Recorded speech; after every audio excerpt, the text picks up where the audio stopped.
नमस्कार, मैं प्रवीण और आप देख रहे हैं पब्लिक मीटर। दोस्तों, वीडियो में बात करेंगे कि नागरिकता जांचने वाली मशीन का डेमो कहां दिया गया है और कैसे यूपी पुलिस ने बड़े बड़े साइंटिस्ट को फेल कर दिया है। पहली बार ऐसा देखने को मिला। दुनिया में आपने कहीं नहीं देखा होगा कि शरीर पर मशीन लगाओ। हालांकि फिल्मों में आपने देखा हो सकता है कि फिल्मों में कुछ भी दिखाया जा सकता है, काल्पनिक कुछ भी हो सकता है, लेकिन फिलहाल तक ऐसी कोई मशीन नहीं आई है कि शरीर पर लगाओ और यह बता दे कि फलां व्यक्ति किस देश का नागरिक है। लेकिन यूपी पुलिस ने यह काम कर दिया है और इस बात को लेकर मुख्य चुनाव आयुक्त ज्ञानेश कुमार भी ट्रोल हो गए हैं। हालांकि ये मामला दिखाता है कि हमारे देश में पुलिस प्रशासन किस तरह सामंती मानसिकता के साथ काम करता है। यह पूरा मामला यह भी सवाल उठाता है कि क्या गरीबों का कोई आत्मसम्मान नहीं है? इससे बड़ा अपमान क्या हो सकता है कि अपने ही देश के नागरिक इस बात को प्रमाणित करने को मजबूर हों कि हम भारतीय हैं। क्या किसी पर ऐसे सवाल उठाना लाजमी है कि व्यक्ति कह रहा है, कागज दिखाने को तैयार है, लेकिन पुलिस क्या करती है, एसएचओ क्या करते हैं? यूपी के गाजियाबाद के कौशाम्बी का पूरा मामला है। झुग्गी बस्ती में पुलिस प्रशासन पहुंचता है, एसएचओ अजय शर्मा क्या करते हैं, जरा देखिए। बांग्लादेश के तो नहीं हो? नहीं, झूठ मशीन लगाओ मशीन लगाओ उनकी पीठ पे। बोलो कहाँ गए? बांग्लादेश मशीन तो बांग्लादेश बता रही है।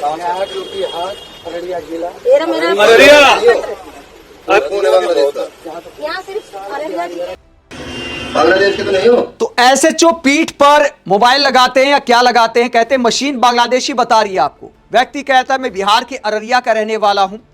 ये उनके परिवार की कोई महिला सदस्य दस्तावेज भी दिखा रही है मोबाइल में, उसके बावजूद कहा जाता है कि मशीन तो बांग्लादेश का बता रही है आपको। मतलब ये दबाव बनाया जा रहा है, एक तरह से मजाक उड़ाया जा रहा है। क्या किसी अमीर व्यक्ति के साथ ऐसा किया जा सकता है? ये पूरा मामला दिखाता है कि कैसे गरीबों को मूर्ख मान लिया जाता है कि ऐसे भी सच उगलवा सकते हैं हम। दोस्तों, पुलिस प्रशासन का यह रवैया 21वीं सदी में बर्दाश्त करने के लायक नहीं है।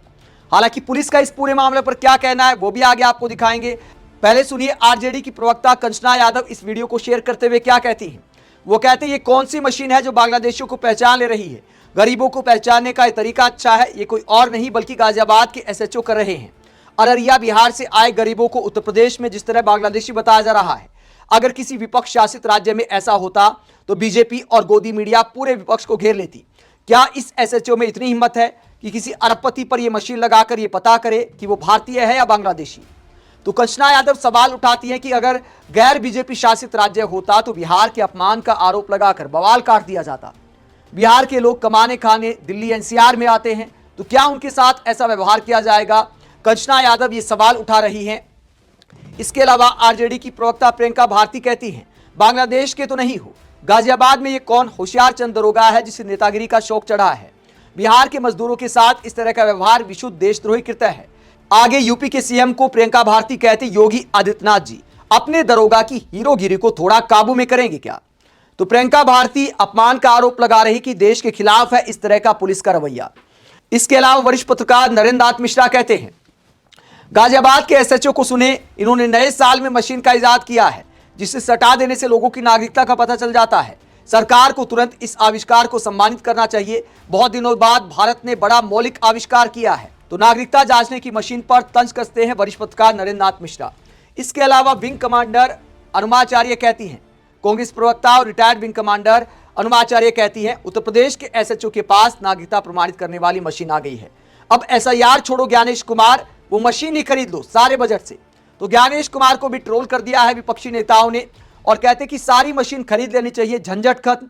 एसआईआर में बीएलओ इतने परेशान हो रहे हैं तो यूपी पुलिस से सारी मशीन ले लेनी चाहिए और एसआईआर में इस्तेमाल करनी चाहिए। पता ही चल जाएगा कि देश में कितने विदेशी नागरिक हैं। तो कटाक्ष करते हुए retired wing commander Anumacharya Gyanesh Kumar ji को सलाह देती हैं। वरिष्ठ पत्रकार रूबी अरुण ज्ञानेश कुमार जी को क्या कहती है? रूबी अरुण कहती है घुसपैठिया पकड़ो मशीन जो एसआईआर करने वाले चुनाव आयोग के पास भी नहीं है, लेकिन गाजियाबाद के एसएचओ अजय शर्मा के पास है। ज्ञानेश कुमार के असली उत्तराधिकारी तो यही हैं। मोदी जी अगला मुख्य चुनाव आयुक्त तो इन्हें ही होना चाहिए। सारा झमेला ही खत्म हो जाएगा।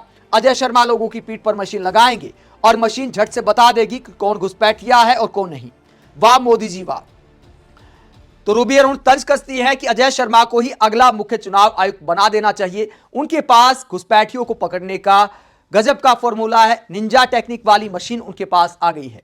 गरीब लोगों के साथ यूपी पुलिस के इस व्यवहार को लेकर लोग सवाल उठा रहे, पत्रकार सवाल उठा रहे, विपक्षी नेता सवाल उठा रहे हैं।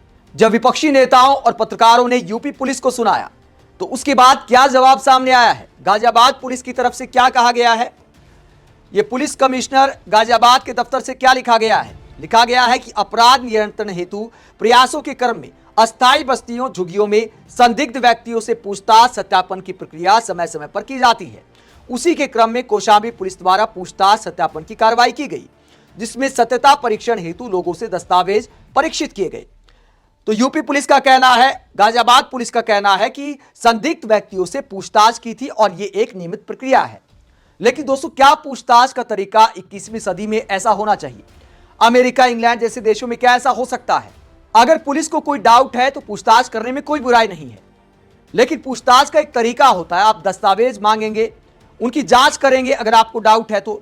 लेकिन यह कहना कि घूम जाओ, तुम्हारी पीठ पर मशीन लगाता हूं, मशीन तो आपको बांग्लादेशी बता रही है, यह दिखाता है गरीब लोगों को मूर्ख मान लिया गया है। यह उनका सरासर मजाक उड़ाना है, यह पेशेवर रवैया नहीं है पुलिस का। तो पुलिस को इस तरह से पूछताछ करने से बचना चाहिए, वरना ऐसे ही मजाक बन जाता है। और अपने साथ साथ यूपी पुलिस के इस कारनामे ने ज्ञानेश कुमार जी को भी ट्रोल करा दिया है, मोदी सरकार को भी ट्रोल करा दिया है, क्योंकि घुसपैठ को बड़ा मुद्दा बनाया हुआ है बीजेपी ने। पीएम मोदी से लेकर अमित शाह तक तमाम बीजेपी के नेता बंगाल चुनाव में भी इसी मुद्दे पर चुनाव लड़ने वाले हैं। अमित शाह ने कुछ दिन पहले जो प्रेस कॉन्फ्रेंस की थी वो पूरी पिक्चर साफ करती है। हालांकि विपक्षी नेता बार बार पूछते हैं कि आपको आंकड़ा बताना चाहिए कि जो एसआईआर बंगाल में हुआ उसमें कितने घुसपैठिए पकड़े गए। अभिषेक बनर्जी ने बाकायदा ये मांग की थी। चुनाव आयोग के अधिकारियों से मीटिंग के बाद, मुख्य चुनाव आयुक्त ज्ञानेश कुमार से मीटिंग के बाद अभिषेक बनर्जी ने घुसपैठ के मुद्दे पर बीजेपी और चुनाव आयोग पर क्या आरोप लगाया था, जरा सुनिए। सिलेक्टिव टारगेटिंग और इन्फिल्ट्रेशन का जो एलिगेशन है, जो सिलेक्टिवली लीक करके बंगाल को बदनाम करने के लिए बीजेपी के लोग करते हैं कि बंगाल में 1 करोड़ रोहिंग्या है, बांग्लादेशी। तो मैंने इलेक्शन कमीशन से कहा कि ये जो 58 लाख लोग ड्राफ्ट लिस्ट में जिसका नाम नहीं उठाया, उसमें से कितने लोग बांग्लादेशी हैं और कितने लोग रोहिंग्या हैं, जरा इसकी सूची आप सार्वजनिक करें। उनको फिर से कोई हमें जवाब नहीं मिला, वो कोई सदुत्तर नहीं दे पाए कि जिस कारण से और ऑब्जेक्टिव से इलेक्शन कमीशन एसआईआर किया कि अगर कोई इलीगल इमिग्रेंट इंडिया में रहता है उसको पकड़ के हम लोग बाहर भेजेंगे और उसको वोटर लिस्ट में रहने का अधिकार नहीं है। मैं सटीक मानता हूं, लेकिन ये 58 लाख लोग जिसका नाम ये सूची से निकाला गया या डिलीट किया गया, इस 58 लाख लोगों में कितने लोग बांग्लादेशी हैं और कितने लोग रोहिंग्या हैं, इसका सूची जारी होना चाहिए। नहीं तो आपने 2 साल 3 साल से लेकर लगातार 21 के चुनाव के बाद, खास करके बीजेपी के हारने के बाद जिस तरीके से बंगाल को बदनाम किया, या तो माफी मांगी या सूची जारी कीजिए। कोई सदुत्तर नहीं मिला, कोई कॉन्क्रीट आंसर नहीं मिला।